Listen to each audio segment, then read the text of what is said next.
Well, hello, everyone, and welcome to Africa Fire Mission's weekly virtual training session. My name is Mike, and I'm the programs director here at Africa Fire Mission. So happy that you took time out of your busy schedules to join us for today's training. Today, we're going to be talking about bushfires, and we're going to be talking about some of the tools that you may have access to suppress those bushfires. Before we get started, just a couple of administrative notes. If you stick around for at least 70% of today's training, which is usually about 40 or 45 minutes, you will receive a certificate of attendance for today's training. The name that's on your Zoom screen there is the name that we use for your certificate. So if you need to make an adjustment to that, please go ahead and take care of that before the end of class. If you get cut off or you can't complete enough of today's class, keep your eye on the chat. I'll post a link to our training page where you can find all of the trainings we've previously done this year, as well as a recording of today's training. If you watch the video and answer a couple questions about what you learned, I can get you a certificate of attendance for that class as well. So be sure to check that out. You can also find that and a whole bunch of other free resources available on our webpage at www.africafiremission.org. So I encourage you to check that out as well. Before we get started with today's class, I just want to take note. Today, it's the 11th of September. For us here in the U.S. as firefighters, it's a pretty important date. We lost 343 of our brothers and sisters in the attacks on the World Trade Center. And those the consequences of that are still reverberating throughout the fire department that was involved there. Since that time, another 370 responders that were there and working that day have succumbed to illness and disease related to working at that incident. That brings the death total up to 713 firefighters lost. There's also about 17,000 first responders, police, fire, and EMS that are suffering consequences of working on the cleanup of that. There's a registered database where people that have verified diseases and illnesses related to their work there that day. So just the scope of that is just incredible. We try to always remember that and remember the circumstances that caused that and how that impacts firefighters throughout the world. I would just encourage you all to be sure that you're taking care of yourselves as you respond to incidents, especially throughout Africa where you don't have access to some of the best PPE that's available, that you take care of yourselves, be cautious of what you're exposing yourselves to, be cautious of those health consequences to that as well. We can't afford to lose any more firefighters. So I just encourage everyone to please take care of yourselves and take care of each other as you respond to various incidents. At this point in time, we're going to jump into our training here today. Let me get my screen shared for you all. And today, this class comes from our National Wildland Coordinating Group. That is an agency that really puts together a lot of the training that we use for bushfires and things like that here in the U.S.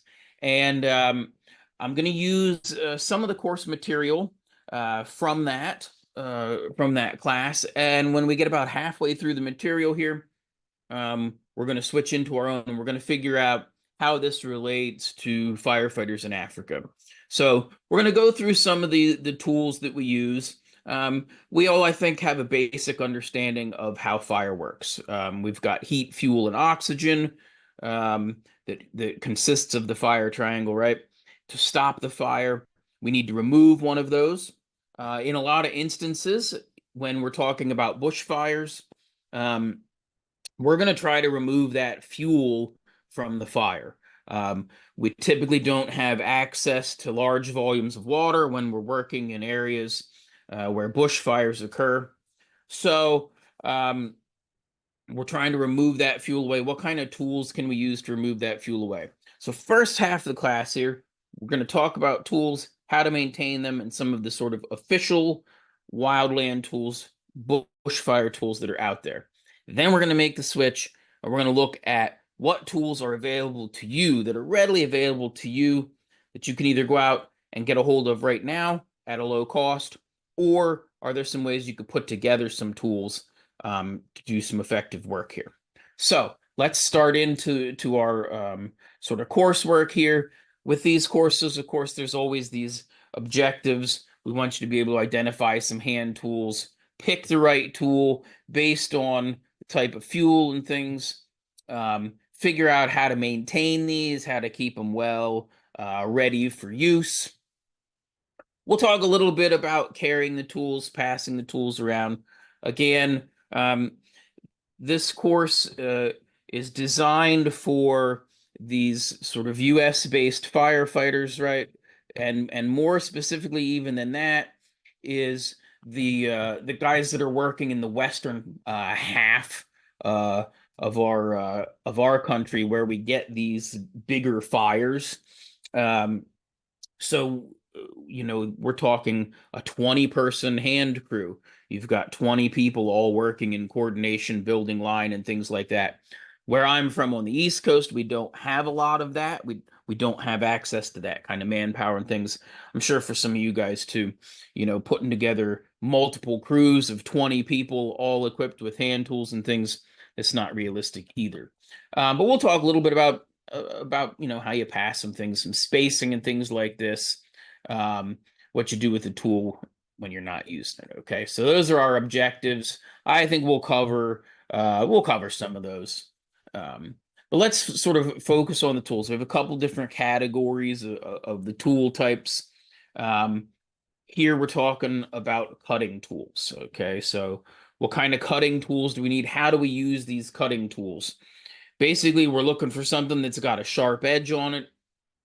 We're looking for something that we can use to cut the vegetation, to cut the vegetation, remove it, pull it out away from where the fire's burning. Right, we're creating space between the fire and vegetation. We're trying to clear everything out.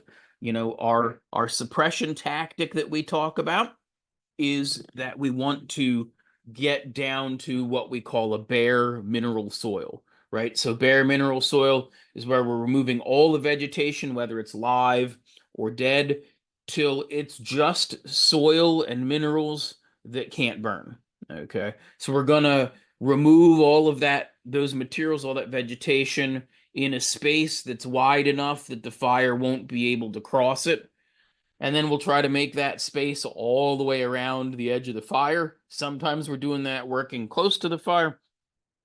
Sometimes we're doing that, spaced out back away from the fire, where we have time and room to work. So this is our objective, right? This is how we're going to try to suppress that fire without water.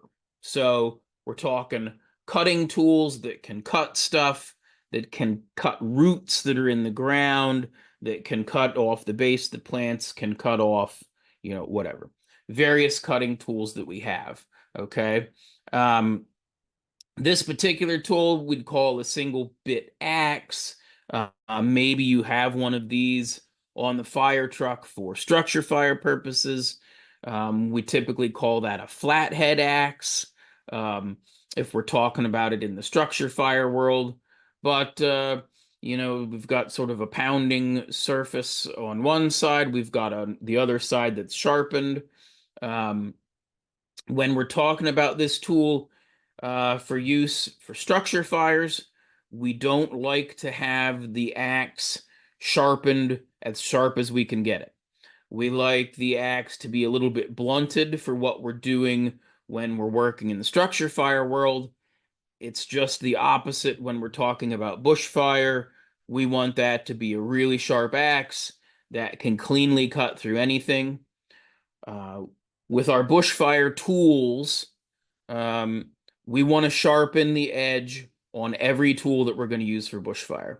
So we want to make sure that this is sharp. Each tool will go along. We'll make sure that we've got those edges nice and sharp. We want to try to maintain the sharpness of those edges with a file, touching them up and keeping them nice and sharp. We'll talk about that in a little bit. This tool is called a Pulaski.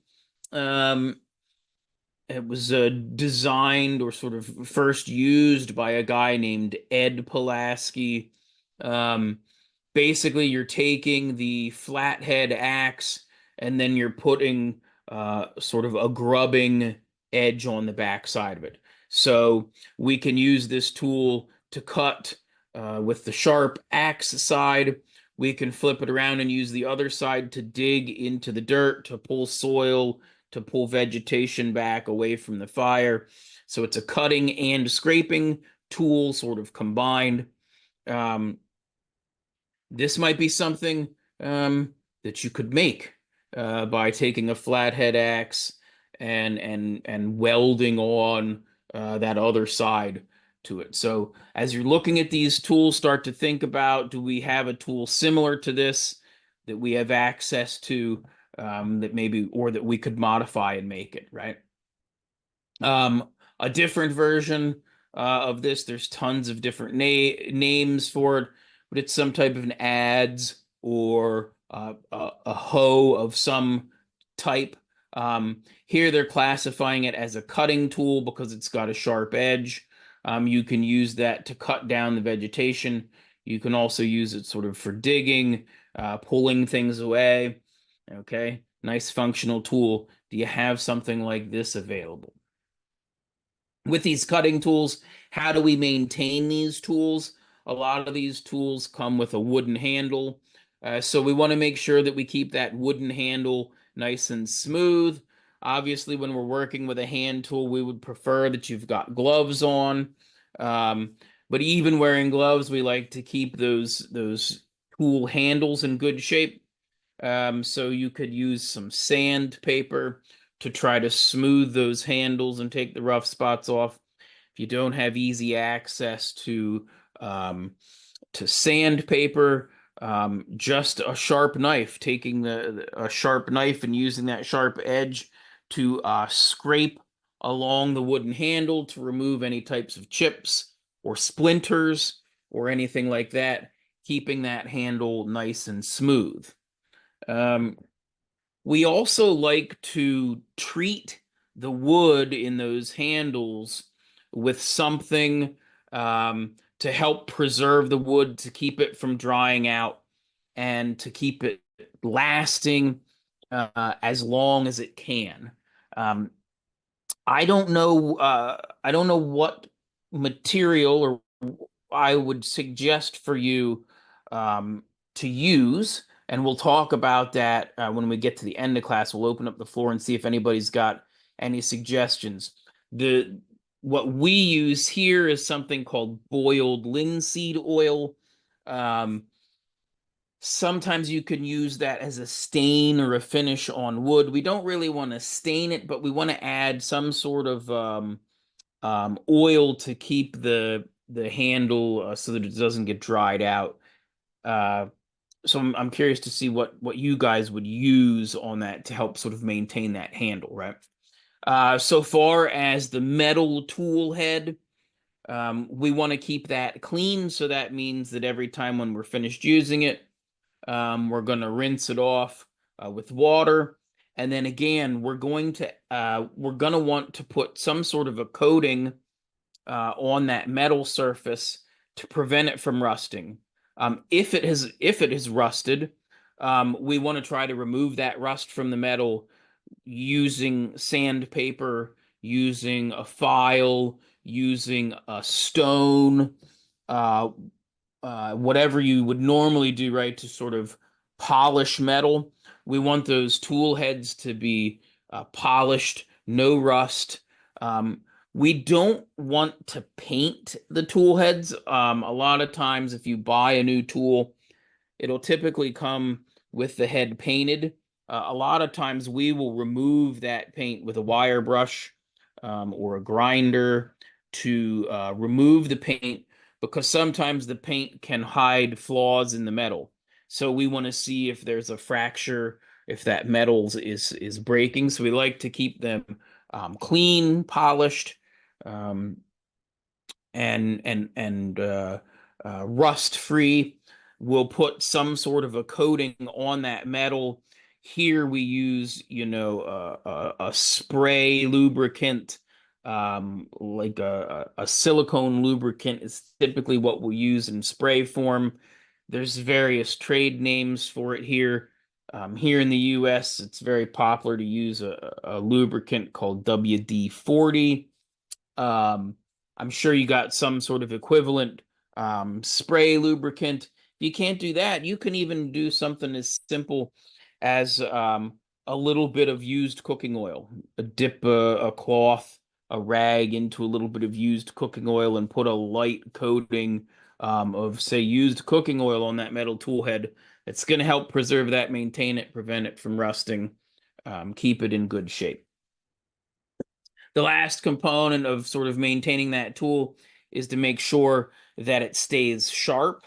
So when we sharpen these tools, we want to use a file or a sharpening stone. Those are sort of our two best options. Um, Sometimes um, you may have access to a means to mechanically sharpen a tool using some type of a grinder, some sort of a power tool to sharpen these. We want to be very careful when we do that. Um, the metal that your tools are made out of is tempered, right? Um, Tempering metal is a process where you heat it to a certain temperature and then you cool it off uh, quickly. Um, and dependent upon how you heat and cool that metal, that determines how hard that metal becomes. So, um, if we use something mechanical like a power tool to sharpen our tools, what that can do is rapidly heat that metal up. And then if we don't cool it in the right way, it can change the characteristics of the metal and make it very brittle, where the edges of the tool can break off. And that's a concern when we're doing bushfire work, right? Because those tools are getting they're getting beat up pretty good, right? We're banging them against maybe rocks or things in the soil as we're working. So if the metal's too brittle, it can break off. If it's heated and cooled in a different way, it can make the metal too soft. So then we put that, it'll be soft. It'll be very easy for us to put a nice sharp edge on it with a file or with a stone. But then as soon as we use it, the metal's soft enough that it loses the edge right away. So to avoid having to deal with those issues, we try not to use any kind of a power tool to sharpen our tools. We just use hand file or we'll use a sharpening stone. These guys here are in the image that you see are sharpening their tools out in the field. When you take a break, while you're out in the field, we always touch them up with a file. So as wildland firefighters here, bush firefighters here, we're all carrying in our pocket a hand file so that we can sharpen these tools as we're using them and keep them nice and sharp throughout the time that we're working with them. And you'll notice, they're sitting down. The fellow on the bottom there, he's got that axe or that Pulaski handle tucked underneath of his leg, so that he's sort of squeezing that handle between his legs to make it nice and steady. He's got his gloves on as he's sharpening so that he's not putting himself in danger of cutting himself. So just a couple sort of best practices there. Be careful how you're doing it. Be sure that you secure that tool somehow when you're working on it or sharpening it so you don't cut yourself or injure yourself. That's sort of care maintenance of the cutting tools, right? Scraping tools are very similar to some of those cutting tools that we showed you.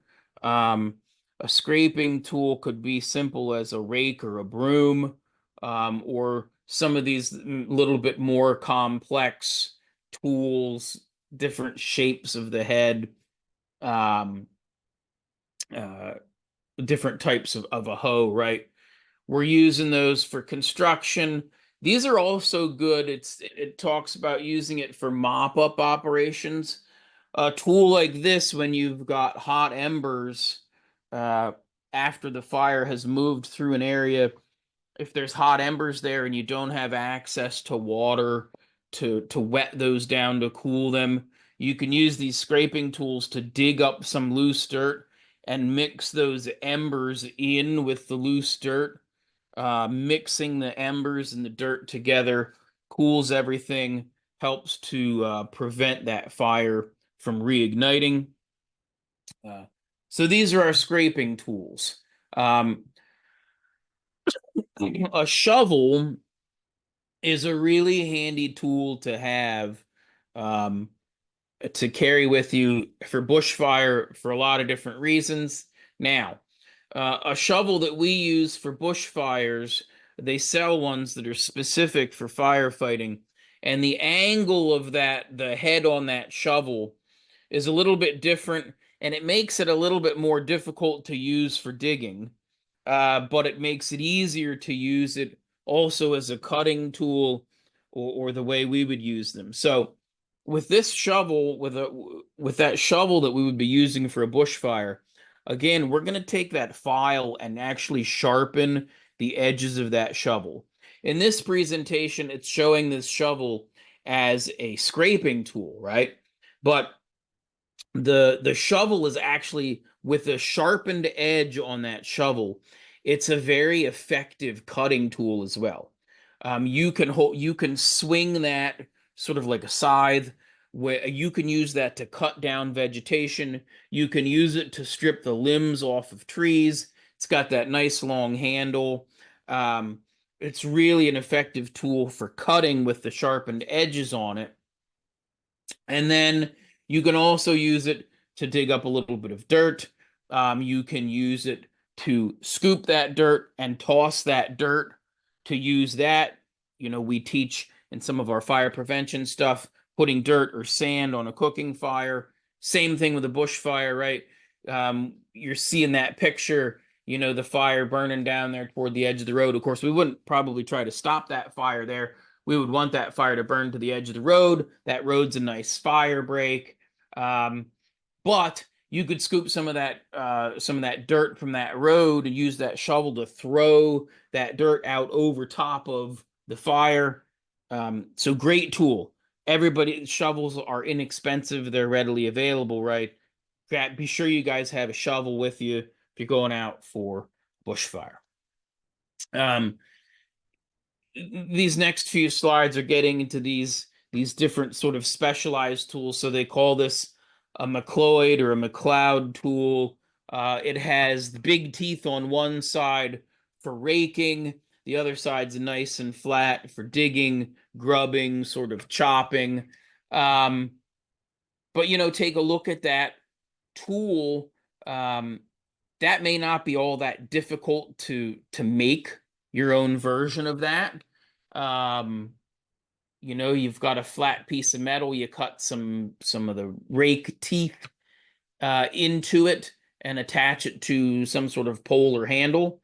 Um, uh, if you think that type of tool might be effective in the type of vegetation that you're dealing with for bushfires, that's not unreasonable to think you couldn't make something similar to that.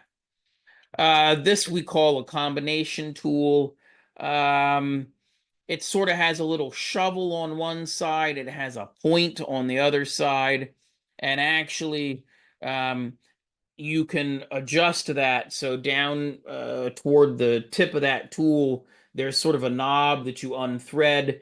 And then you could turn the shovel head straight out, so you could use it like a shovel. You could fold the shovel head in and have that sort of point, that pick sticking out, or you could put it in the configuration like you see there. Um,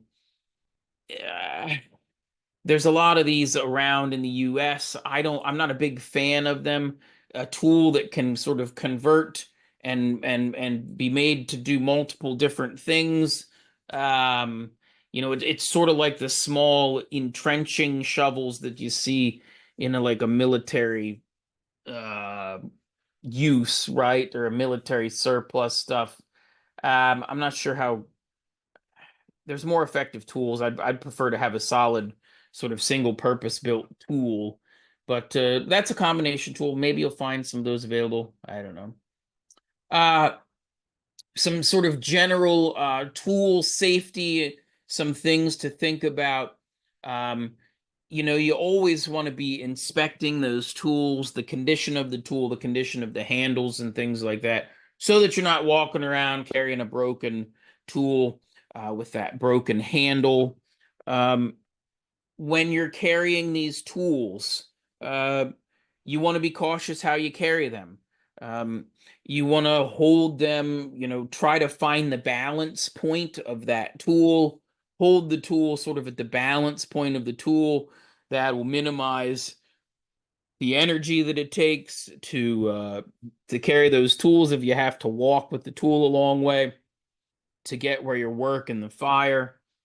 Um, you always want to keep that cutting edge, that sharpened edge, sort of facing down, away from the body. Think about if you stumble, if you trip or fall, are you holding that tool in such a way that if you were to stumble or trip and fall, you won't fall on that tool, you won't fall on the sharp edge of that tool. So how are you going to carry that if you're walking in a line? And like I said, these courses are oriented towards our Western firefighters here in the US, where you've got a line of 20 guys walking a couple miles into the wilderness to get this fire. If you're doing that, we're watching our spacing between our people, making sure that you're spaced out enough that you don't hit the person in front or behind you with the tool. Everybody's carrying the tools on the same side. Uh, if you're carrying the tool and you're on a hill, you're always holding that tool on the downhill side so that if you slip or something, you can toss that tool away from you so that you're not falling down onto the tool. Um, just some things to think about. If you do have a nice sharp tool and you have some sort of a protective cover to cover that sharp edge, utilize those as well. That's something you can easily make, some sort of a leather type sheath or cover for those tools. Just a couple things to think about with that tool safety when you're working with these tools. Are you spaced far enough away from the other person that you're not going to strike them with the tool as you're swinging it or as you're working? So a couple things to think about, sort of the general safety of the tools. Again, we reiterate this a number of times throughout the presentation about sharpening the tools. Sharp tools are safer to use than dull tools. You don't have to exert as much effort when you're working if you have a nice sharp tool. And then you always want to touch them up and keep them sharp, maintain them. Here's a really good image of using using your legs to sort of hold that tool in a position where you can sharpen it so the tool doesn't slip while you're sharpening it. Um, got the gloves on while he's sharpening that. So um, again, we're going to use a hand file. We're going to use a sharpening stone with a hand file. Maybe you already know this, maybe you don't. We don't take that file and rub it back and forth. A file is designed to cut in one direction. So when we're sharpening, we're running that file against the edge in a single direction. We're using a nice long stroke. You're using the entire length of the file as you run that across that edge. We're trying to maintain whatever that angle is that cutting tool has. We're just trying to maintain that angle, keep it nice and sharp. Uh, there's not a good picture of it here, but sometimes we'll take a small piece of fire hose and poke a hole in that piece of fire hose and then stick the handle of the file through that fire hose. So that makes sort of a protective pad between our hand and the file so that as we're sharpening, we don't cut ourselves. So just something to think about. Files are kind of are readily available, and probably not that expensive, and a great way to help keep our tools sharp and well maintained. Storing these tools, um, try to think about how can we store these tools so that they're readily available, and um, they're secure, right? Because I know for a lot of you that's a problem of having your tools taken, stolen, right? How can we store our tools securely um, and safely, so that the tools aren't getting damaged while we're transporting them?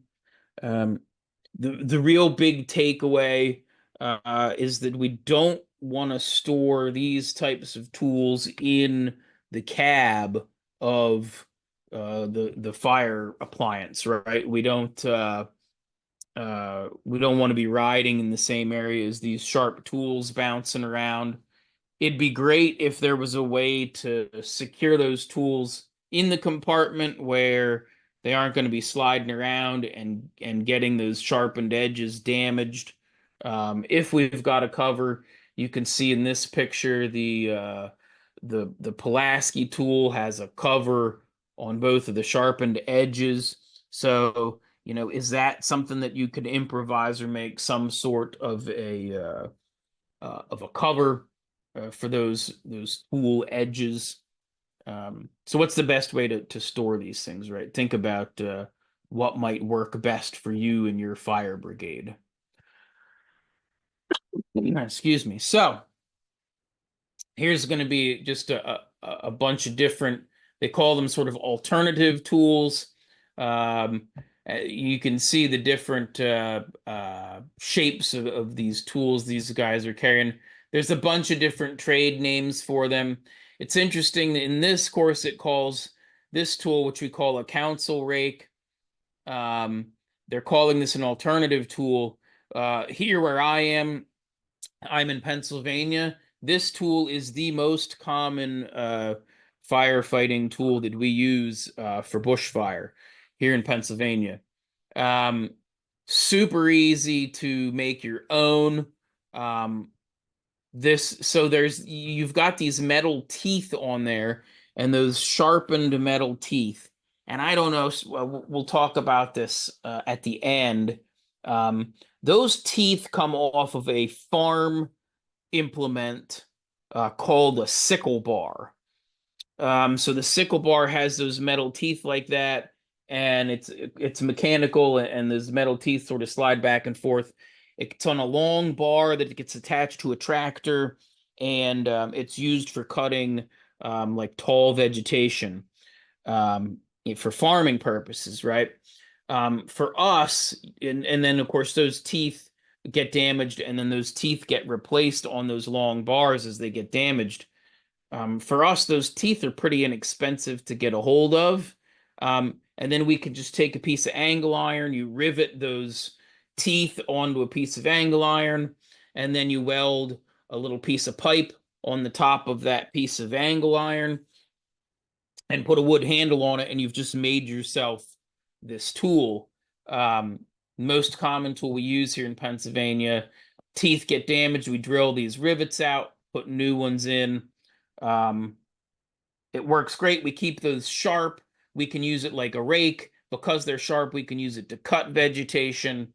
And then the way we use these tools, this handle is tapered, and this piece of piping is actually a little bit tapered so that the head comes off. So when you store it, it's just a handle and the head separately.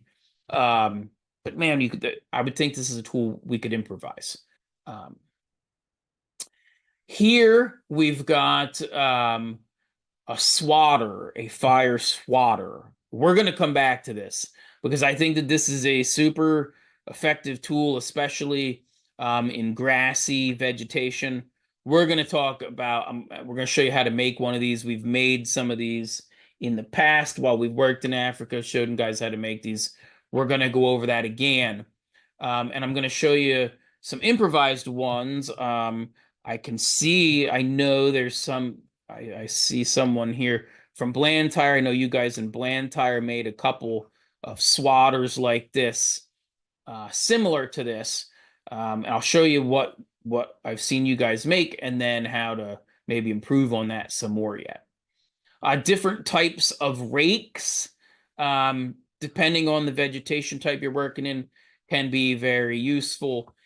This one on the left-hand side is a sort of fancy collapsible rake. This is a short little small gardening type tool that can be effective. These are, I would think you could find these pretty easily. I'll show you what I think your equivalent to this may be and how we can piece something like this together for low cost. Some different tools here with different names, but all digging tools. My point of showing you these is to just look at some of the shapes of some of these tools, figure out, do you have tools in your area shaped the same way that you could utilize as a fire tool, right? This one's used on the left, has a grubbing tool on one side and then a pounding tool on the other. It's for setting wedges when you're doing chainsaw work, cutting down big trees. Your pick hoe for digging and grubbing. Just a couple different tools, right? A lot of these the same. The Rhino, it's a trade name for a big tool. Super Pulaski is just a Pulaski with a bigger edge. Let me go back. I don't know if we discuss it. This gal in the center here, she's got a drip torch. That's a tool that we can use. It's a more advanced tool. There's a whole course just on how to use that tool. I know some of you guys tried to use these or get a hold of these, where you can use it to burn out vegetation in a controlled manner. So we're burning out the vegetation to try to stop the fire. Just wanted to mention that. I would presume they're a bit difficult for you to get a hold of. And that's a tool I'm not sure I would try to improvise. They use a mixture of petrol and diesel fuel. But I'd be careful improvising the drip torch. Now, here we talk about sort of historical specialty tools, right? Using a gunny sack or like a burlap feed bag that may have had grain in it or something like this. A wet blanket, wet towels, wet feed bags, or the bags, if they're not plastic, if there's some sort of a cloth sack that you got grain in or rice or something like that, can work well to use for suppression, right? You don't necessarily want to use it to sort of beat the fire out, but using that to drag that along the edge of the fire and smother it, sort of like you do with the fire swatter, is a pretty effective means. And then here, it's talking about spruce boughs, right?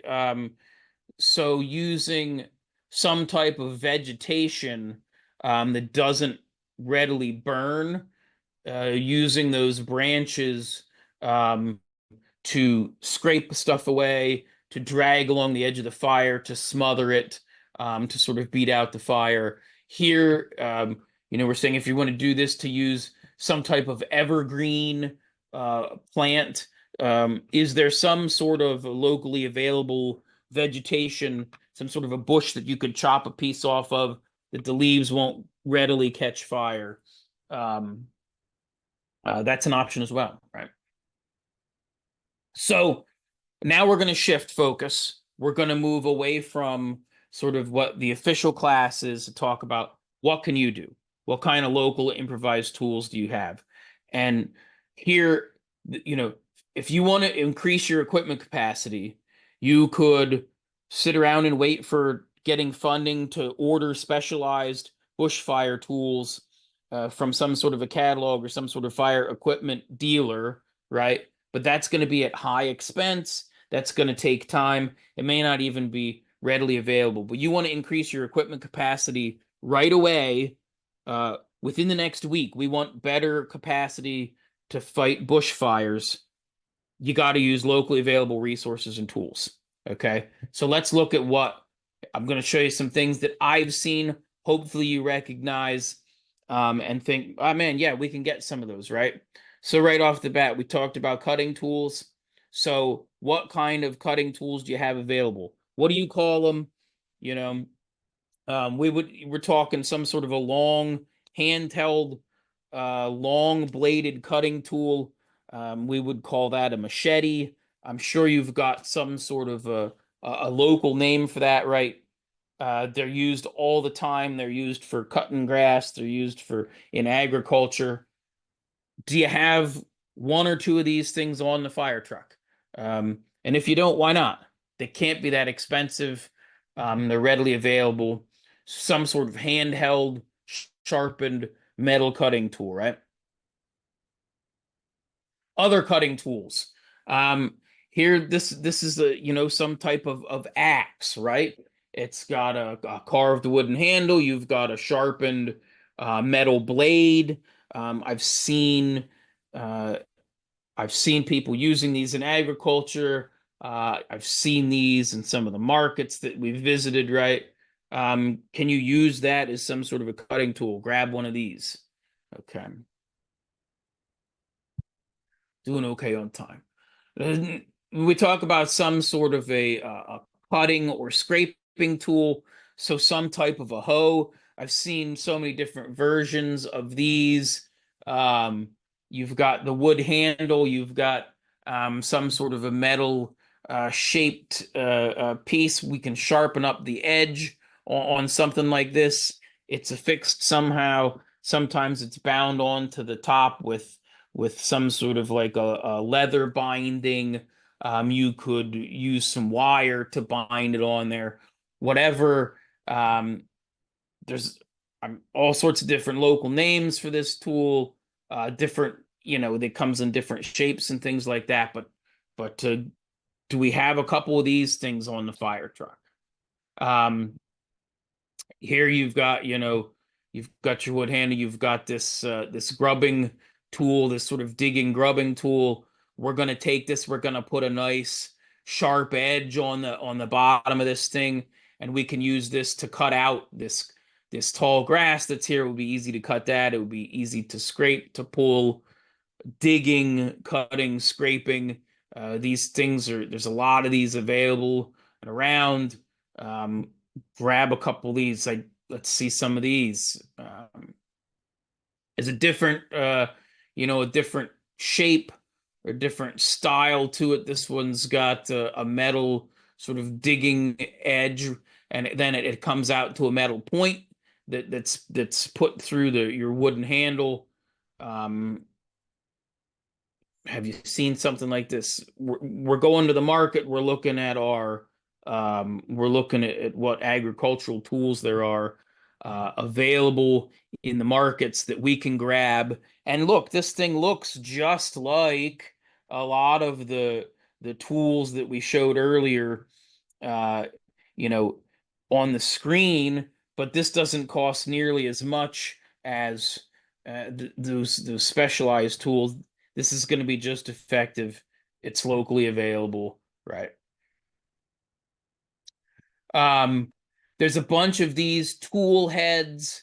Um, uh, you know, I don't know, the quality isn't always the best sometimes, right? But there's a bunch of these Chinese made metal tool heads that you can get a hold of, put a nice sharp edge on the bottom of it, carve some sort of a wood handle to go through there. Maybe you run a screw through it to hold it, or something like that. Um, I've seen these available in some of the shops and things. uh, some kind of a rake like tool, something with some tines on it that you can, after you've cut a bunch of vegetation, you can use that to drag that vegetation out and away. Even a tool like this you can use, um, if you don't have access to that drip torch, right? But you want to try to pull the fire and move the fire to burn out an area. A metal tool like this that you can drag some burning vegetation along with you to, in a controlled manner, move that fire where you want it to go. Um, great tool, great tool to be able to use. Um, Here's an image of a handmade rake. Okay, so we showed you some of the metal rakes that are commercially available. Can you make some kind of a rake like this? um you know Easily some locally available materials, put that together, um, and there you go. You've got a rake that you can use to clear vegetation, sweep away, get down to bare mineral soil. Um, and now, you know, these brooms like this, these are everywhere, right? Everybody's got these laying around to sweep the sidewalks, to sweep whatever you're sweeping, right? Sweep out the building. Can we use these for fire suppression? Absolutely. Especially if we take those, if you can dip them, get them wet as you're using them, or you're using just a broom away from the fire, sweeping away any kind of dried leaves, dry vegetation, sweeping stuff away so that it's just bare soil there. Do we, it may seem silly, but carrying a little broom like this is an effective tool that we can use when we're dealing with bushfires. Now, here we go. Last portion I'm going to talk about. Here's a picture of this fire swatter. And while it's called a fire swatter, we don't want to actually swat at the fire with it. We don't want to try to beat the fire with it.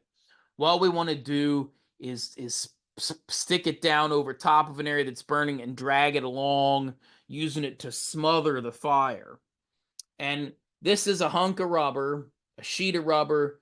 You can see on this tool, there's just two flat pieces of metal, couple holes drilled in that rubber, bolted it together, added it to a handle, and there's your fire swatter. So what have we seen locally? Right here is a fire swatter that I've seen you guys make in a couple places in Malawi. So you've got this wooden um, tool handle, and then you've got a piece of fire hose, and you slide the fire hose over that wood handle attached to the wood handle. You cut down the two sides of that fire hose, and now you're using that as a fire swatter. And this is great. I love to see this. I love to see you guys making your own tools. Um, this can be effective, but I think we can make it more effective. It's narrow. It's sort of long and narrow. it's not going to be super effective to drag it over the top of the fire like this previous one here, right? Like this one is big, uh, lots more area, surface area. So how can we make our own? Well, first, what do we make them out of, right? So the mud flap off of like a big truck um, is awesome. I've made some of these swatters in my own departments using a big mud flap, right? Or the other thing we've done is taken like a rubber floor mat. So this is just your floor mat. It should say Caribou, maybe not welcome, but uh right? You've got this rubber floor mat that's made out of a heavy rubber material. Okay, so we've either got our truck or wherever else. Maybe you could get a piece of rubber conveyor belt, whatever. So we need this big piece of rubber, and of course, um, we need a tool handle. So here we're going to start putting things together. So here we've got our rubber floor mat. We've got our tool handle here. And then over here, I've seen a number of these things. You guys have your hose binding tool, right? That you're using to add coupling, to fix your couplings, right? So I know these work off a wire. So we're going to take some of the wire off of our that we use for binding hose. So we need some of hose binding wire, rubber mat, and wood handle. Okay. So we're going to take the wood handle. We'll put a couple holes through the wood handle. Okay. Drill a couple holes through, maybe let's say we put like 3 holes through the end of this wooden handle. Okay. Then we come over to our rubber floor mat. Now we're going to poke holes in the rubber floor mat, put a bunch of holes uh, sort of on either side the width of our wooden handle. Okay, so now we got holes in the handle. We got holes poked through our rubber floor mat. Then we're going to take our wire and we're going to use our binding wire to bind it to that rubber floor mat. So we're going to go through the hole in the mat, around the wooden handle, back down through the hole. We'll do that a couple times. Then when we get to where we have our hole going through the wooden handle, we'll feed that wire through the wooden handle and keep wrap, feed it through the handle, wrap, feed it through the handle, tie that wire off at the top. Boom. Now we've made one of these rubber swatters that we can use to drag along the edge of the fire and suppress the fire. Probably didn't cost us much at all. Uh, couple shillings, couple kwacha, whatever it is. That wood handle, we can make that ourselves, right? We can go find a piece of wood, carve the handle out of it. We got to drill some holes. We've got some of that binding wire already at the station that we use to fix our hose. All we got to do is get that floor mat, whether we got to go out and buy that rubber floor mat or we find an old mud flap off a truck tire or something. Um, so there, I mean, there we've sort of pieced our way through improvising our own tool, right? So what else? What else could you do? What other ideas do you have? Does this seem reasonable? Um, I'm going to stop my screen sharing. I'm going to change my settings here. Tell me what you think. Um, uh, what do you think about these tools? Have you seen some of these tools that we've talked about? Is it realistic for us to get a hold of some of these tools? Have you made your own tools? What are you guys using for bushfire tools other than tools that you had to buy? Anybody got any ideas? Throw them in the chat. You can unmute yourself. Let me know how are we doing here? Does this make sense?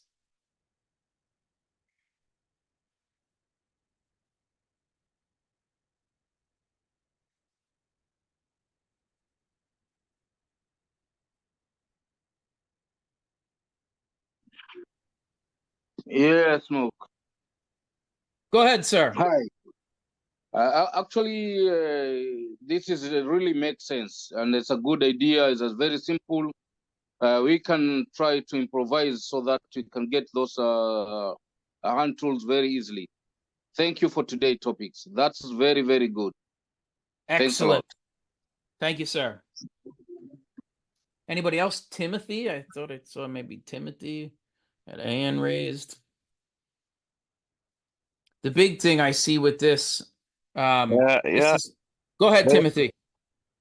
Yeah, actually, I love the presentation. It was nice, and the tools which we need to improvise, they're very much available here in Zambia, and I see we use them day in a day-to-day life, and also the legs which you actually shared during the onset.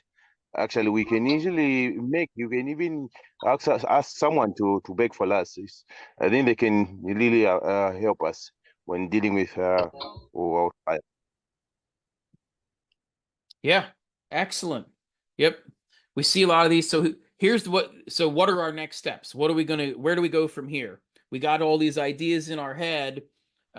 So here's the homework assignment. The homework assignment is go to the market or go look around, figure out how much are these tools going to cost us, come up with a budget.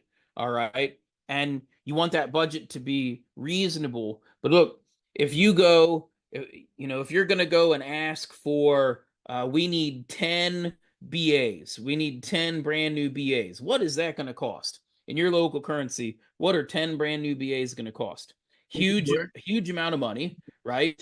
And are they going to, that's going to be difficult to get approved, right?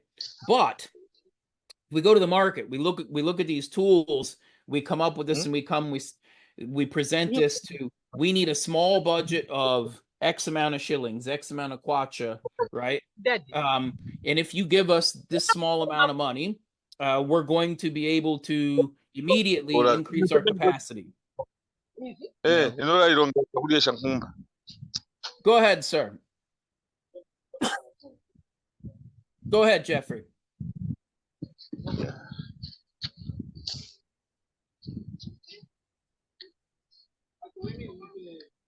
All right.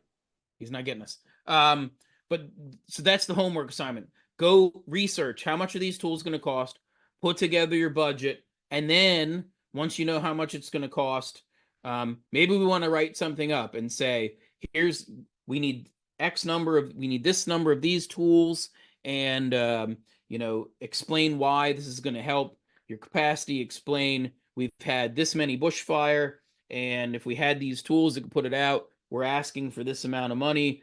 And what's my timeline? If you give us this money, we will acquire the tools and have them placed into service, within a week, right? So that's the assignment. Go find out how much the tools are going to cost you. Make your proposal, make your ask for the tools, for the money, and go get this stuff. I'm going to wrap up sort of the formal portion of our training. The big thank you to all of you. You guys are spending your own money for your bundles to be here and attend this training. I appreciate it at Africa Fire Mission. We very much appreciate you doing what you can to try to expand your knowledge, better serve your communities. So thank you all for that. We've got plenty of seats available here in trainings. Feel free to share this with other folks that you know that might benefit from this training as well. Take this, go find the recording of this. We'll post it on YouTube. We'll post it in that Google Drive folder. Take the end portion of this video and go show it to somebody that controls the money and be like, look, here's the tools that we have available here. Here that we're recommending. Do whatever you can to use this, utilize the training that we provided here. Try to better yourselves and your fire brigade. Thank you all. Hope to see you again next week.